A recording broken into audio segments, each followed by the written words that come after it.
Okay, children, going ahead with chapter 3. Now, I have told you that table 3.6 you have to learn totally, completely, and with the additions which I have sent you. And the reason is the two types of students which come, they will generally come for 3 to 7 marks. And if you don't remember the table, then there is no point in going ahead in this chapter. So, now the first thing is that if you have to learn this table.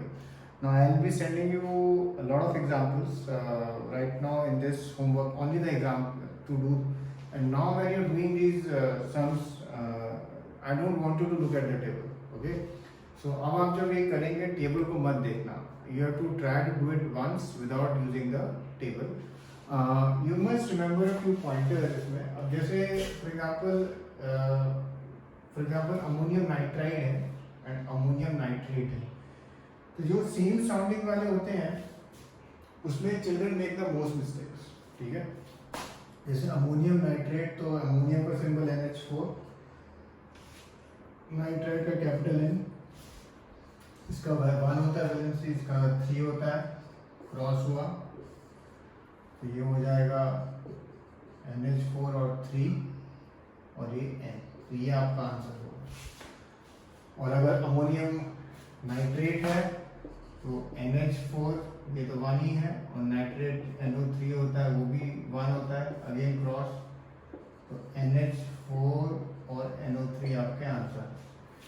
अब but what the children do many times they get confused between nitride and nitrate, and then they jumble it up. So the ones which sound the same, okay, you must be very careful about those. For example, and the other common mistake which is done many times is, one is sulfide.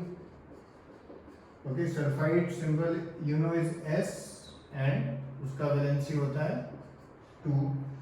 Then sulfite,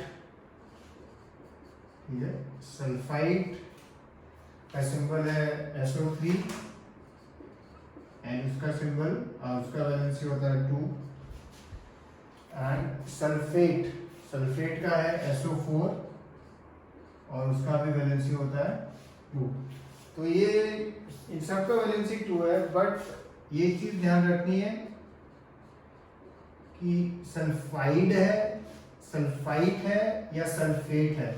okay, तो accordingly you will write. इसमें काफी बार मैंने notice किया कि children make a mistake in this. Okay, so just the ones which sound the name, be careful about that. And secondly, जो एक दूसरी table मैंने आपको बोली थी, वो मैंने बोली थी आपको टेबल 3.2, जिसके आपको याद रखने हैं. ठीक है, एटॉमिक मासेस. एंड इस टेबल के अलावा अगर कभी कोई पूछते हैं तो generally they tell you, they give you. अच्छा, मैंने एक और आपको जो एक सम्स करने के लिए भेजे हैं, इसमें एक नीचे अगर आप एक देखेंगे कैसे लिखा है मॉलिक्यूलर मास वाला, Na2CO3 डॉट 10H2O. तो जब इस तरह से आएगा सम आपको, इसमें सबसे पहले आपको क्या करना है, जो सोडियम का है जो भी molecular mass into 2 plus carbon का प्लस ऑक्सीजन का जितना भी है इंटू 3 प्लस, अब यहाँ 10H2 है तो 10 यहाँ लिखना है.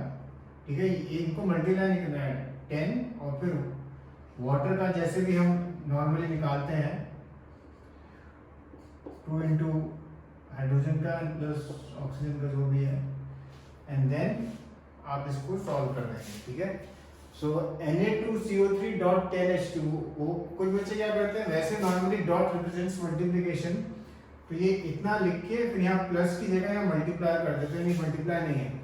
अगेन रिपीट करो, Na2, Na का जो भी है इंटू 2, कार्बन, कार्बन का एक ही है सिंगल जो भी है, प्लस फिर ऑक्सीजन, ऑक्सीजन का जो भी है इंटू 3, फिर 10H2O डॉट है यहाँ पे, तो प्लस 10 और फिर H2O का जैसे हम निकालते हैं वैसे आप नॉर्मली निकालेंगे.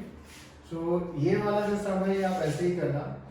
एंड इसमें एक और आपको दिया है Na2SO4.10H2O, इसको भी आप ऐसे ही करना, ठीक है। अच्छा, जो उस टेबल के अलावा वाली वैल्यूज है वो हमने आपको इसमें दी हुई है already.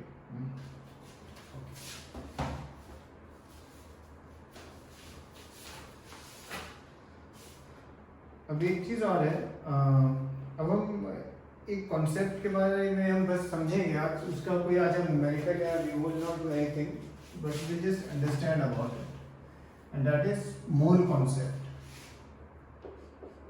Okay, we just understand about what is mole concept.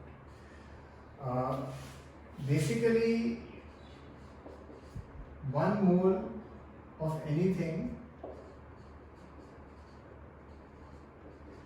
is equal to 6.022 into 10 raised to 23 in number.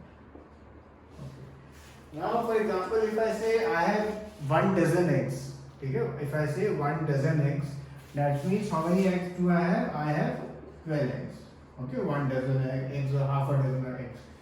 Similarly, whenever I say I have 1 mole of something, so that means I have this many number of something. Suppose if I say I have 1 mole of chicken eggs, so that means I have such a huge number of eggs, and of course, if I have them with me, my whole house will be full of eggs.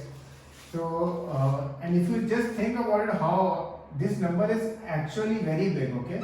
If you think 6.022 into 10 raised to 23, अगर मैं 3 0 देता हूँ तो ये बन जाता है 6022, and अभी भी 10 raised to 20 है, यानी फिर 1 0 2 0 ऐसे 20 0 और आएंगे पीछे, तो ये नंबर जो है ये बहुत बहुत बहुत बड़ा है, it is a very very big number, ठीक है।